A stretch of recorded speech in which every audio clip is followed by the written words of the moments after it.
סובלת באופן קבוע מעומס ושרירים דפוסים בעקבות הקמת שיש לי. אני רוצה שתכירו את המקרה של תאל. בנוסף לזה שהיא קונדיטורית, היא גם סטודנטית. יושבת המון, מקופלת, כי היא צריכה לכתוב די הרבה.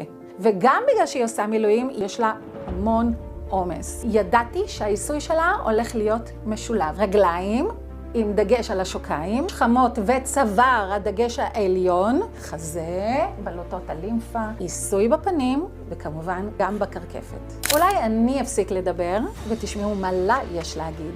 היי, שמי תאל, אני היום כאן כדי להמליץ לכם על קרן מהממת. כשאני מגיעה אליה אחת לשבועיים לעשות עיסוי, אני מגיעה אליה בתדירות מאוד מאוד גבוהה, ותמיד יוצאת וואו, משוחררת.